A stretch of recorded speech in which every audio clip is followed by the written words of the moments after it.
Good morning, Sue, and good morning to everyone else that is joining us on the webinar this morning, this afternoon, or this evening, depending on where you're joining from around the world. We will get started in just a couple of minutes.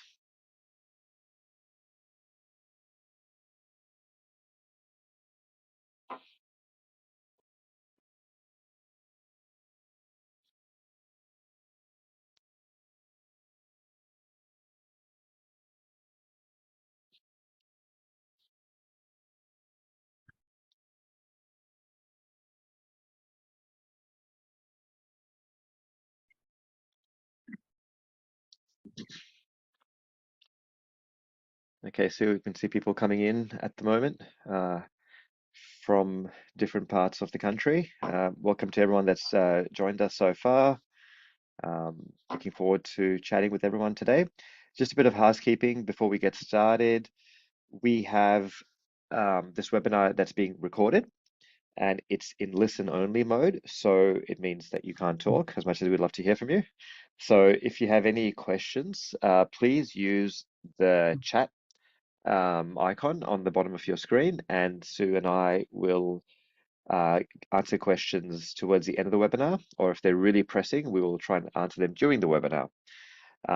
If there's anything else, if you have any issues with the audio, just please raise your hand or use the chat and let us know. So, Sue, without further ado, I think we'll get started.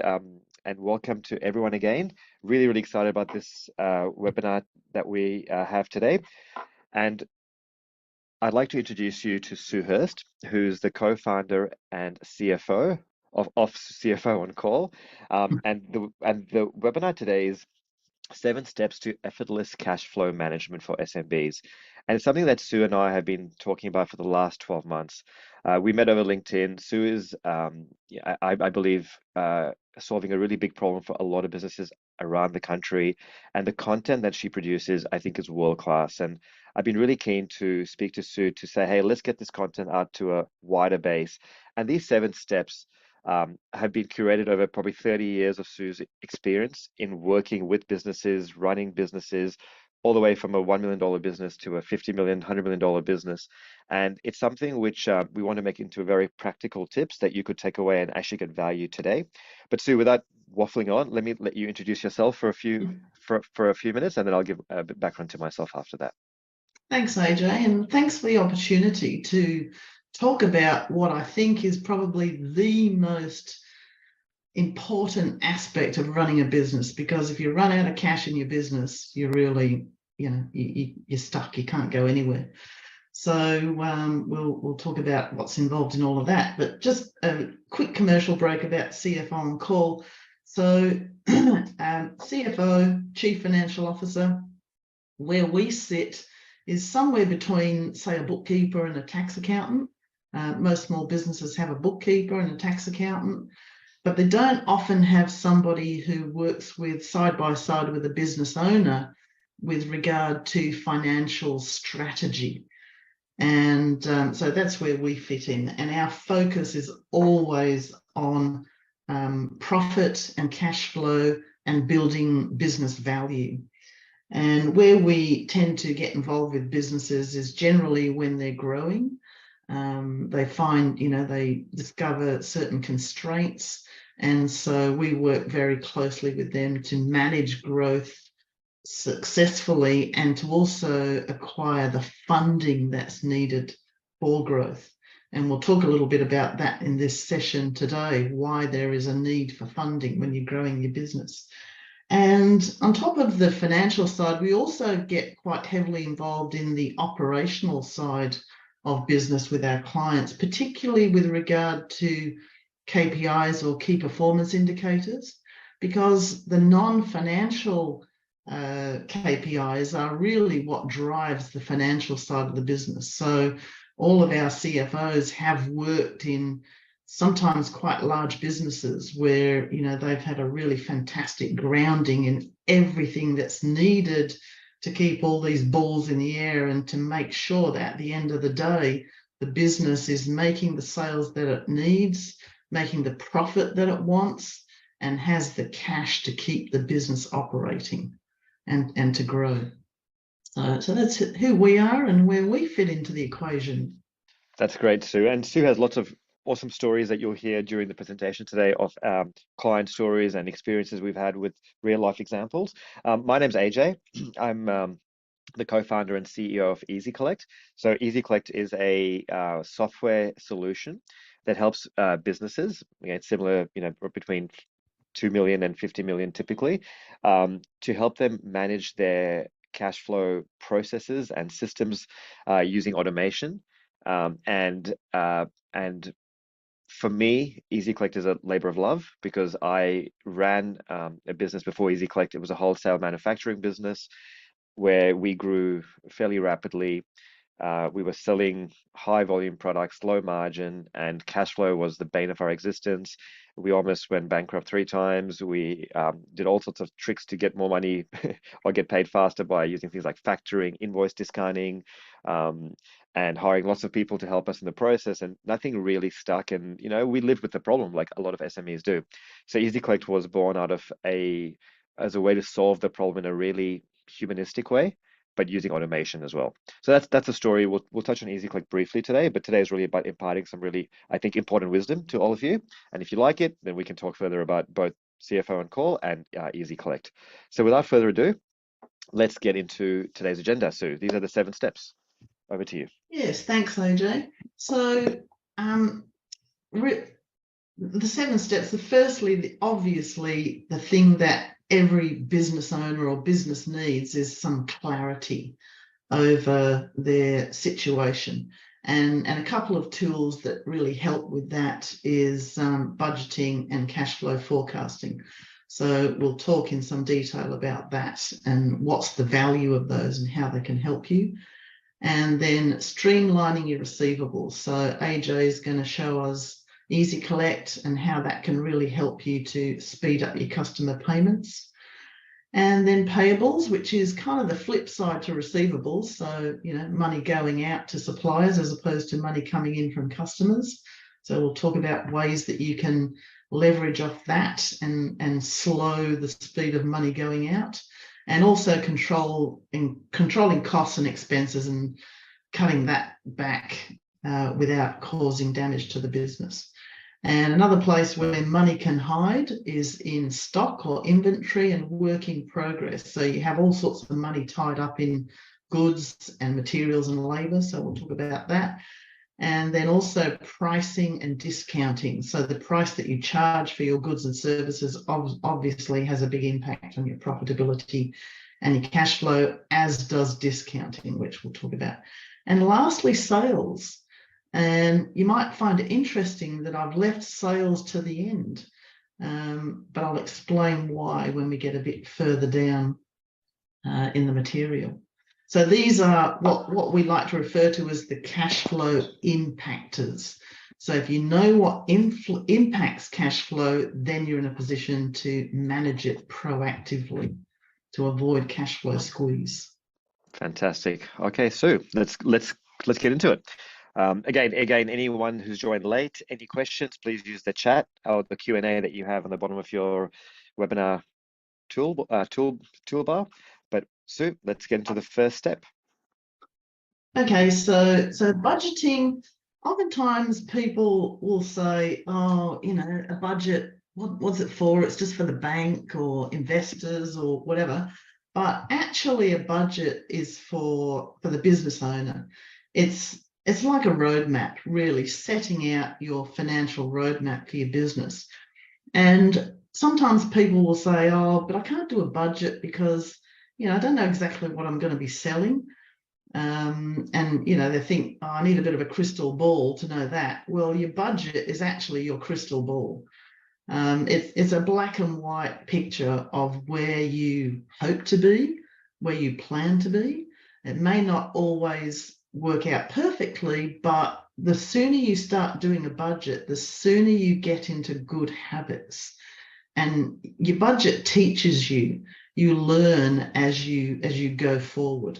So it's a really costly mistake to not have a budget in your business. And I mean, actually, Sue, just a quick, yeah, sorry to interrupt you, just a quick question. yeah. I mean, I know that ezyCollect, our CFO, is pretty religious about doing budgets. But how often would you update the budget? Because having a budget's great, right, as a business. But then, do you do at the start of the financial year, put it in the drawer and say that's my budget? Like, how do you actually use it? I would, once you put it together, and you can just use a spreadsheet, or, there's some really great tools around these days, but a spreadsheet's fairly easy. But once you've set the budget, then you really need to put it into your accounting system. Because once it's in your accounting system, then you're in a position to be able to compare your budget to what actually happened. And so I would be adjusting the budget every month, because it's a living document, a living tool. It's not something that you just throw in the drawer and forget about. And so the more that you can get in the habit of doing that, the more structured you're going to become, the more disciplined you're going to become, and the more informed you as the business owner will become, because you can see every month where were we off target and why, and do something about it quickly. Because if you wait until, say, the end of the financial year when you do your accounts for tax purposes, something that happened back in July, if you had a budget and you were comparing it and something went wrong, you could have fixed it back then. But if you leave it until the end of the financial year, you've wasted 12, 13, 14, 15 months worth of opportunity to fix that problem. And it sounds crazy, but often people don't see it. Busy business owners have got so much else going on that they sometimes miss things. And, it might just be, I don't know, $1,000 a month, but if you can save yourself $18,000 by just, that way of going about it, it's well worthwhile.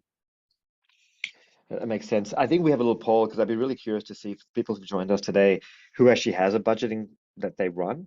So we've just launched a little poll in the background, and we'll share the results as we go through. But I'm just curious from all of you who are on the call, do you have a budget? Is it, I'm assuming even if it's a simple spreadsheet? Um, because for me, I think for us, it's changed our business to having budgets because we can make decisions saying, hey, we maybe missed sales for the last 3 months. So we need to be more careful with our costs. Or have we estimated incorrectly? Our assumptions are wrong. So you start to be better about forecasting cash flow, right? At the end of the day. Yeah, yeah. Well, your cash flow forecast really emanates from your budget. It's slightly different. But interesting, I think this point here about break even is one worth talking about, because, again, as I said before, people will often say, look, I can't do a budget because I don't know exactly how much I'm going to sell. Well, that's fine, but that shouldn't be a reason to not do a budget. What you do know, or what you may know in your business, is your break even point. So, i.e., what sales do I need to make to cover my costs and my overheads? So if you know what your gross margin is on whatever you're selling, and you know what your monthly or yearly overheads are, then it's not that difficult to work out your break-even point. And if you want to work that out, you can actually go to our blog, and we've got various blogs on how to work it out. But once you know what that is, you can set that as your maybe basis for working out your desired sales and profitability. Because once you know your break-even point, that helps you to avoid losses. Very true. Yeah, and interestingly here, we've got 30% of people on the call who don't do a forecast or a budget. And Yep. hopefully you can see, and I'd love to, we can explore further if if maybe you don't know how to do it, or it's just too hard, or you don't think you need to do it. Hopefully today we can go through a bit more as to why it's important, how it can help you run a better business. But on the good news, 60% plus do a budget, so that's Yeah, that's good too. that's excellent. Yeah, yeah. Yeah, great. So, effectively, the budget and the cash flow forecast really, I guess, as a business owner, they help you to sleep better at night. Because I'll just tell you a little story about a client that I had very early on when we started CFO on Call about 30 years ago. They were running a gymnasium, and they had awful cash flow problems. This client just called me in an absolute panic. And so I sat down with him and worked out, just put it on a spreadsheet basically, and said, okay, what are your takings? What are your expenses? What do you owe people? He didn't have any outstanding debtors because it was a pay up front gymnasium.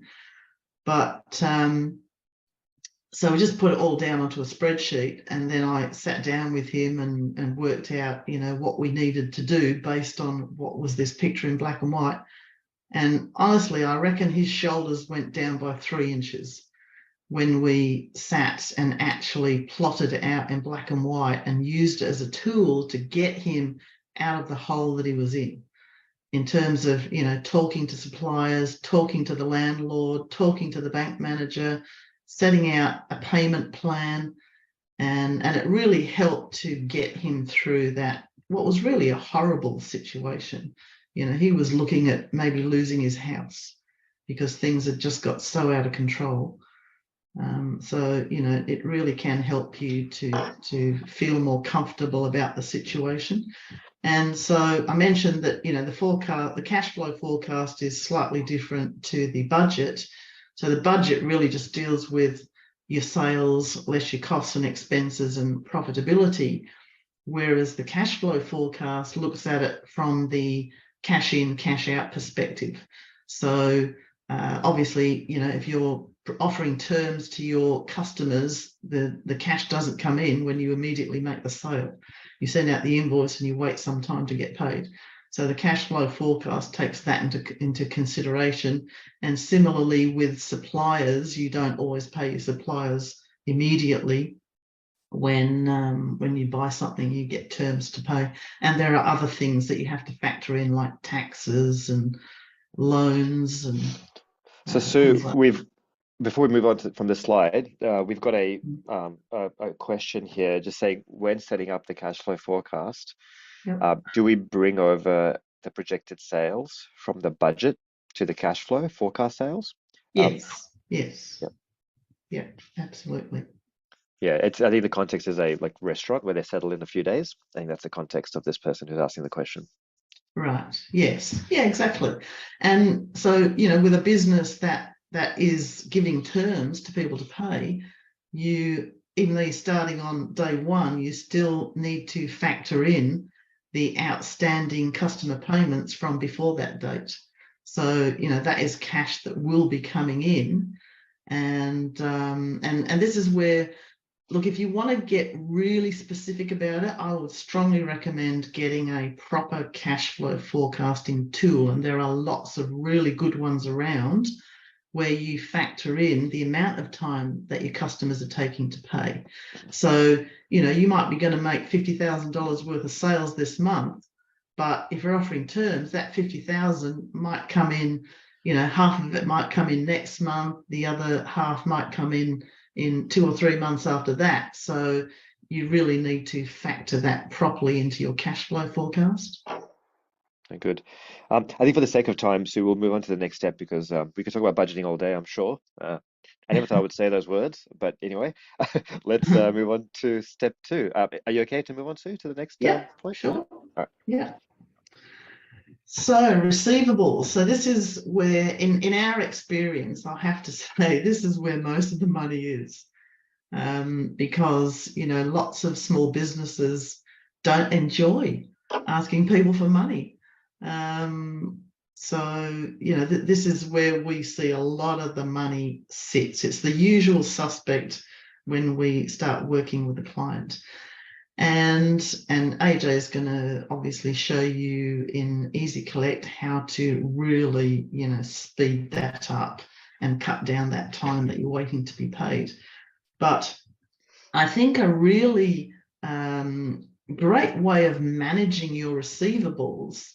So it's one thing to look at the report that comes out of your Xero or MYOB or whatever you're using. That tells you who owes the money and how long they've owed it for and all of that. So that's great. But if you really want to make a dent in your receivables, you really need to have somebody who is in charge or responsible for this whole area. And we find that oftentimes it gets just handed out on a bit of an ad hoc basis. So if you can put one person in charge of it, and a really great key performance indicator for whoever is in charge of this is accounts receivable days. And that is not the same as the terms that you offer. So you might offer, say, 30-day terms for your customers to pay you. But in actual fact, when you look at, customers who don't pay on time, or customers who maybe pay a bit early, there is a way to work out the number of days on average that your customers are actually taking to pay you. And you might be quite shocked when you work that out. Again, the calculation to work it out is on a blog on our website. So if you want to go and have a look at that. But I can tell you that an example of $1 million turnover business with, say, $150,000 in outstanding customer payments or accounts receivables, that works out to 55 days on average that those customers are taking to pay if you perform that calculation. If you can reduce that from 55 days to 40 days, and you'll see when AJ shows you ezyCollect a way to do that, that would put $43,000 back into the bank account of that business.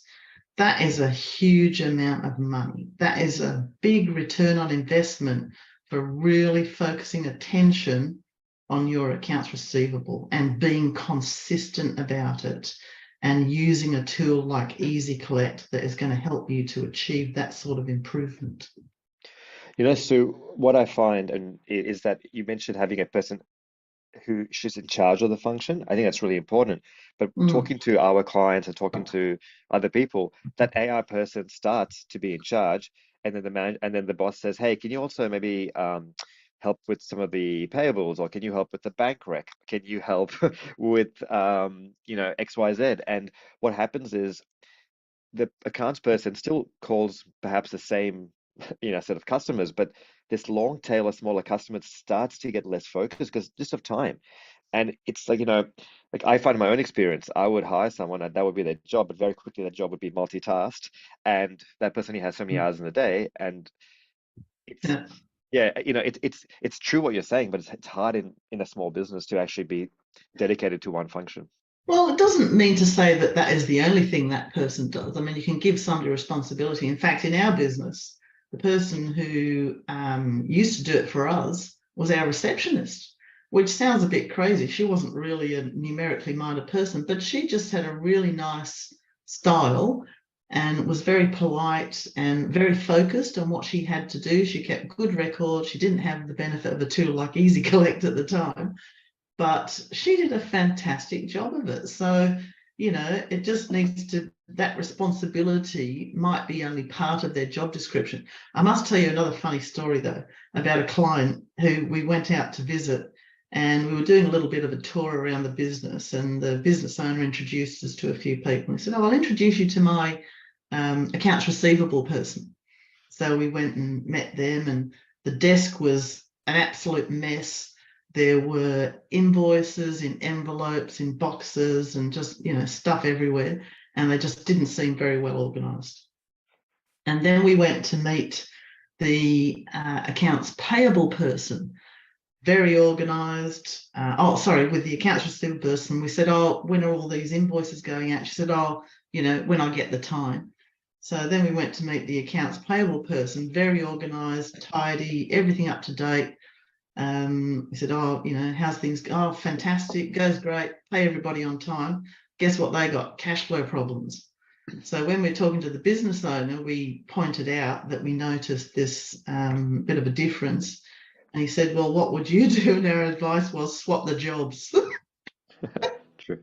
Exactly. Get the slack one paid, paying the suppliers, and the efficient one collecting the debts. No, it's so true.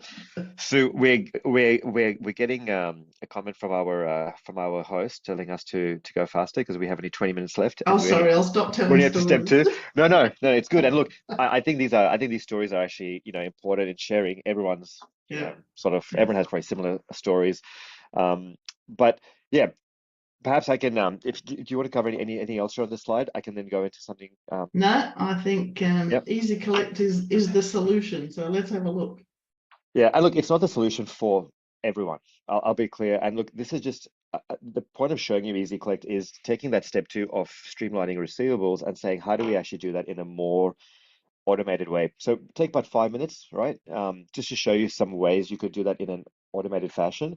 But the real takeaway is this is one step of 7 steps, right? So we don't want to focus too much on Mm. this, but it is a Mhm. very key step because a lot of cash, as Sue mentioned, is locked in your accounts receivables. And Yeah. if there's a way you can make that easier to, I guess, unlock, then that is key. So what I'm showing now is the ezyCollect product. Hopefully everyone can actually see that on their screen. And so if there are any issues with seeing that, just give me a heads up. No, that's So, good. so the key of automating your or streamlining your receivables is really about saving time. And the first thing, if you're an accounts receivables person, as Sue mentioned, you don't have time, or you're a financial controller, you're a CFO, you do not have time. So the when we built ezyCollect, it was all about making sure that it connects to whatever source accounting or ERP system that you use today. And the data from there comes into ezyCollect. So you don't have to do this double data entry, whether you're using MYB, Xero, NetSuite, doesn't matter. You come to ezyCollect, you log on to a web-based system, and all your data information is in ezyCollect. And that's kind of an example of what you're seeing on screen.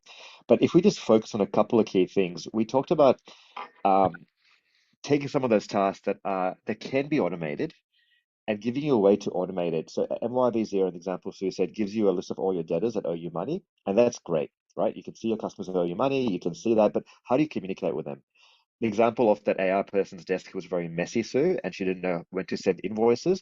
Common problem I had in my last business because you get busy. So when we built automation, we started thinking from the very start of the process. I create an invoice in MYB or Zero. I need to make sure it gets sent the very next day at the very, very latest. So this workflow you can set up here. This is an example of a workflow that the business can set up that's bespoke to them that they can use to manage the entire what we call, from when I first get the order to when I get paid. So sending a new invoice automatically can be automated. All you do is create in your system, it gets sent the very next day to your customer.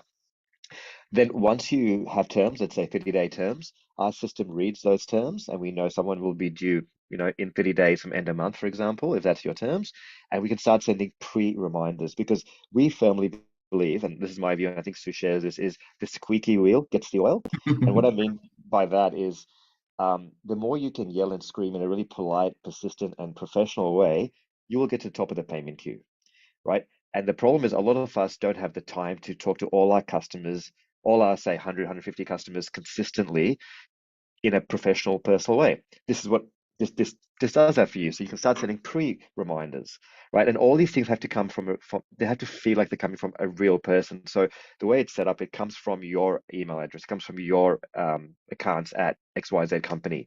And when a customer replies, it's going back to you. So it's you are creating a conversation because getting paid is also about having a two-way conversation. And then if someone still doesn't pay on the pre reminder, the system can set up a series of different types of follow-ups, email, SMSs, faxes. I don't know, Sue, if fax is still used much in any of your clients, but you can automate fax messages. Um, calls are really important. I'll talk about calls in a minute. But for example, you can see here, if I go into the first step, it's just an example of this. I can say, this is a one-time setup, 4 days after my invoice is overdue.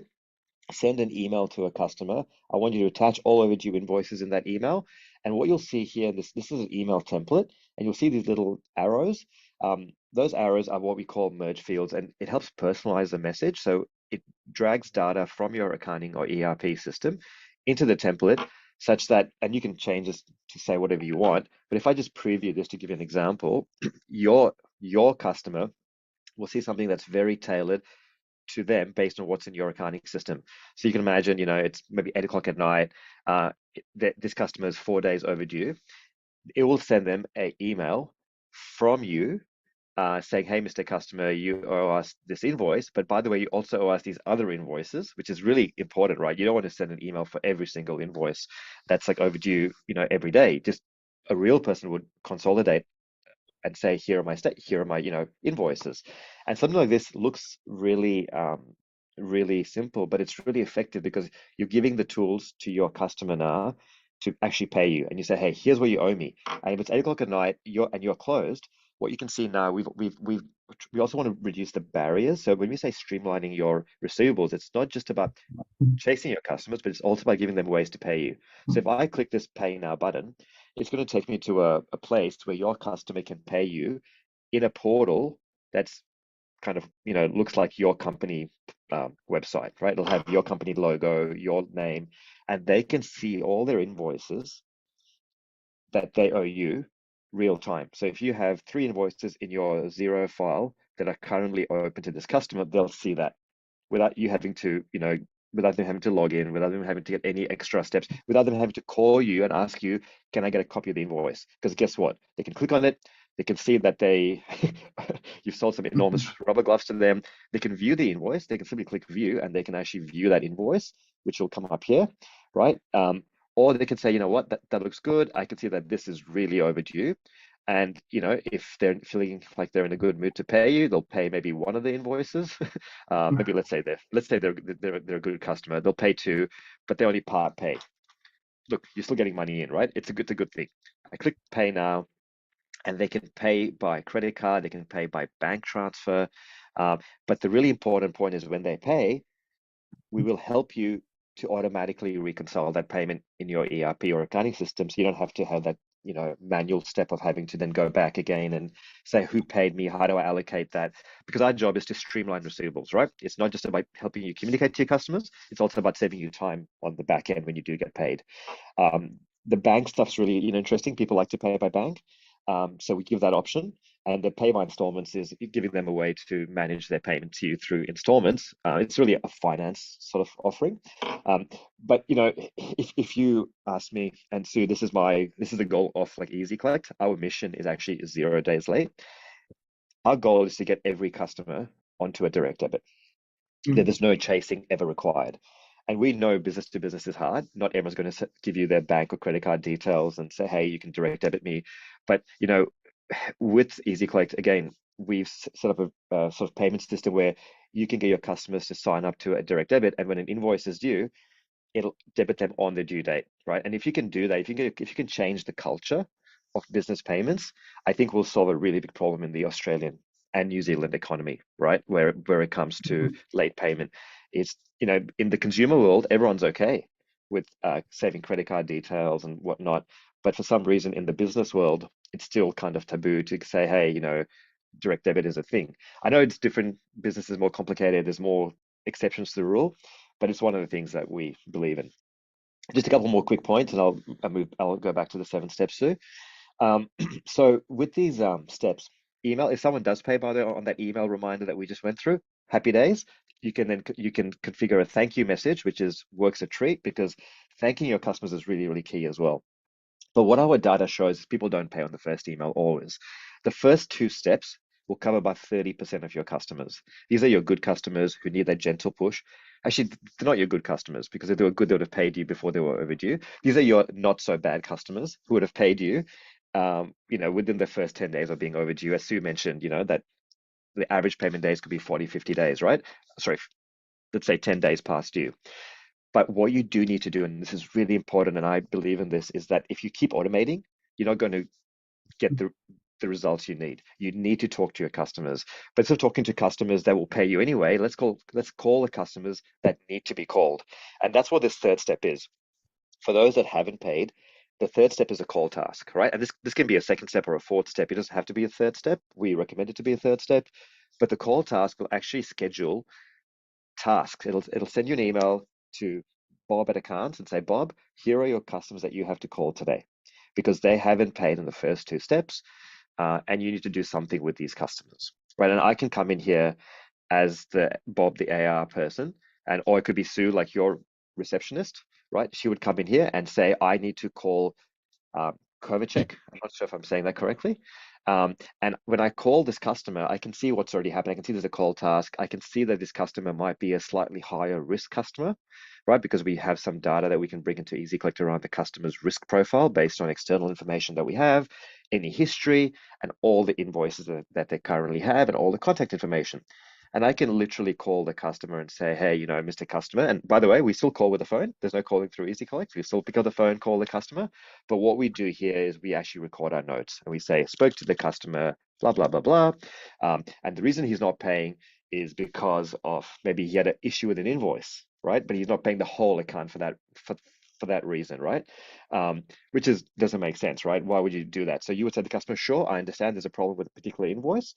Through ezyCollect, you can do things like saying, okay, I will mark that invoice as a dispute, but chase all the other invoices. Or I'll pause this particular customer for maybe 2 or 3 days, give him a chance to actually sort out his problem. Or I can create a payment plan for this customer through here as well, right? But the point is when you call the customer, you will uncover what is the actual issue and you can then take action, right? And the most common thing is a customer says, hey, can you pause or can you exclude that invoice because we didn't get the goods or the goods were damaged, but they don't pay the whole $100,000 account because of a $100 invoice, right? That's such a common excuse we see, right? Because I know, so you got a thinking hat on here. So um, it's just a way to manage those exceptions and get the money flowing. Did you have a comment there, sir? Yes, well, calling people gives you an opportunity to, as part of customer service, I guess, as well, isn't it? You get to find out if something's wrong. Well, we need to fix it, and if you do it the right way, I think it can strengthen your relationship with your customers, Yeah, and it helps customers to see that you are a business that behaves professionally. yeah, And I think that gives an indication of not just that, but everything else that you do. I think businesses who never chase their debts, who just let customers get away with murder, they just get taken advantage of. So you yeah. really must have systems in place to make it consistent and a cash in first policy in your business. Yeah. Um, I will I will move back to you because we are very late. I was going to show people our Chat GPT plugin to create AI powered templates, but we are out of time, so I'll eat my own words and I'll move back to you, Sue. I'll stop sharing this part of it and I'll move back to the presentation. So just give me a second here. Thank you for our host for keeping us on track. Again, any questions, please let us know. And if you have any feedback on anything else that you'd like to see, please let us know as well. So I'm going to go back to the presentation here. Here you can see my lovely family, but we'll go back to the actual presentation.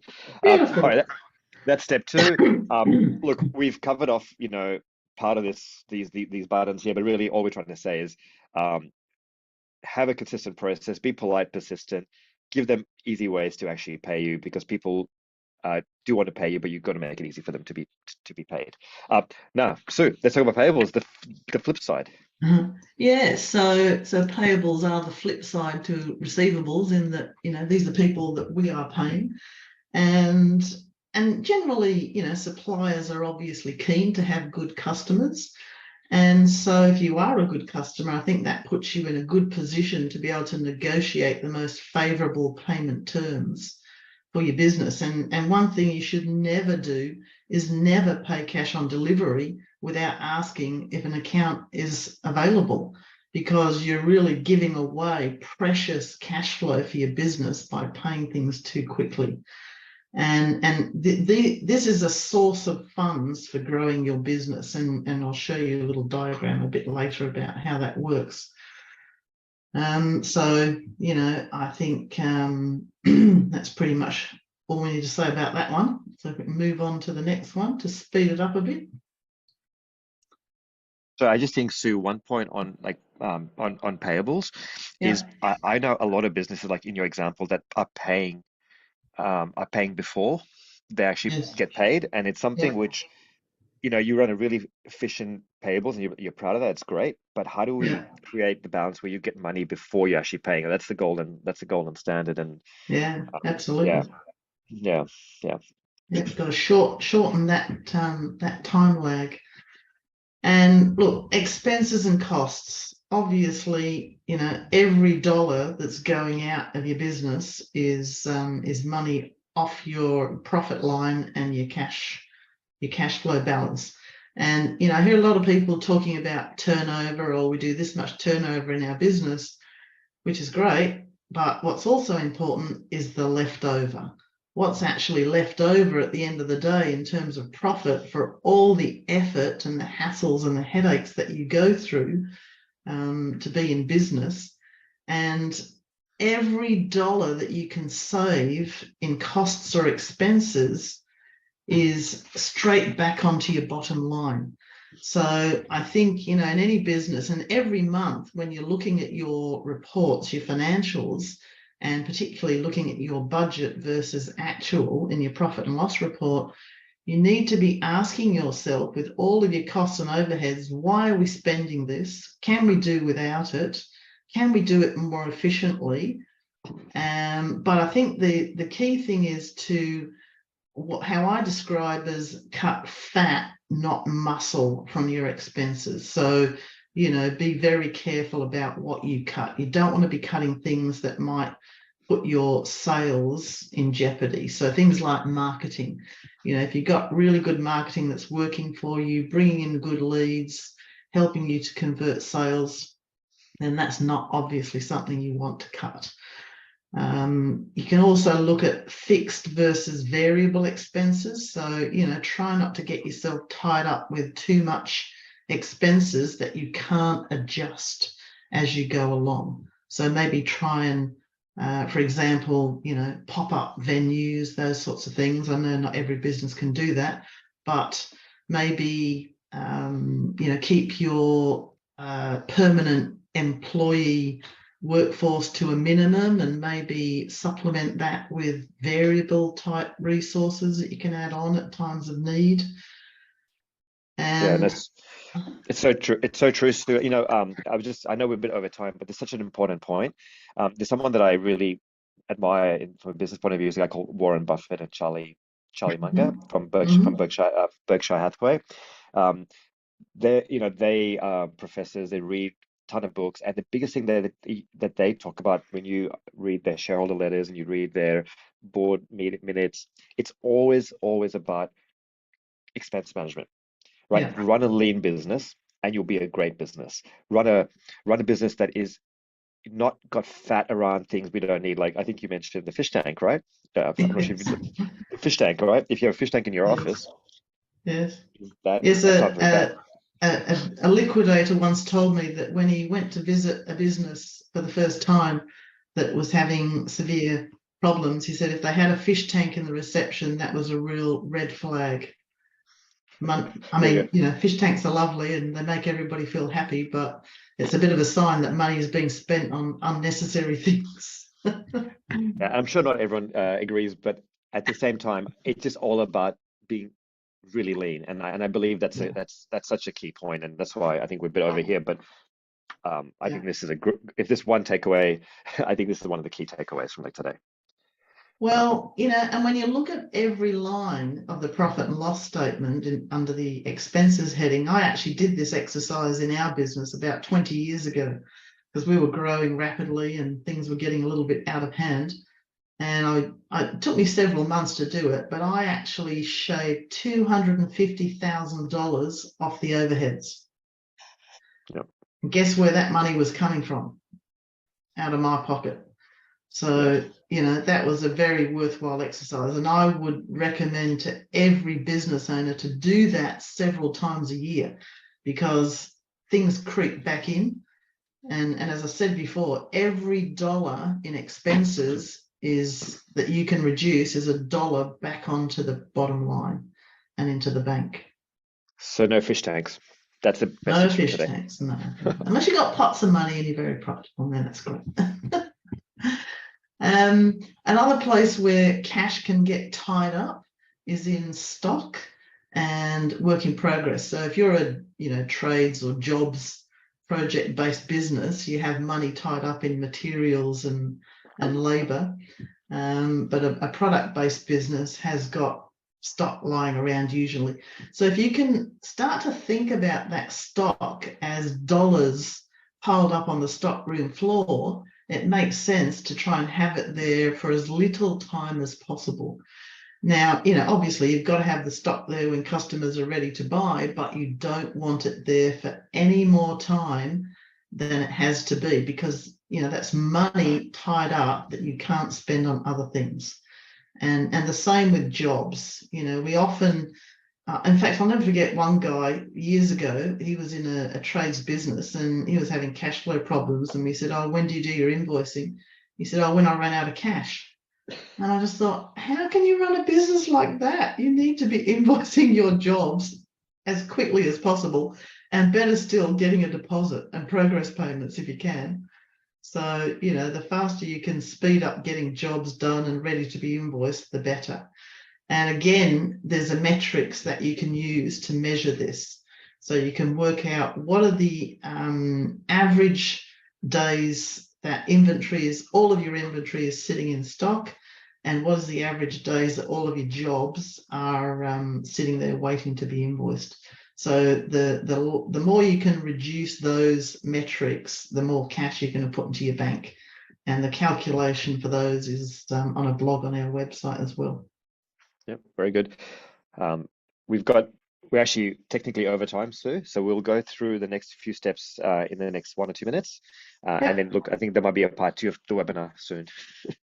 Yep. So pricing, obviously, if you're not charging the right price for your product or service, then it's very hard to make a profit. So in terms of increased price, every dollar goes straight onto the bottom line. So every extra dollar that you charge for your goods or services straight to the bottom line. Whereas if you sell more volume, maybe only 5 or 10% ends up on the bottom line. So being regular about monitoring your pricing is really important. And on the flip side, discounting. Every dollar you discount, straight off the bottom line. Plus, you've had to pay the costs of those products or services. So you need to be very careful and strategic about discounting. And measure your pricing regularly.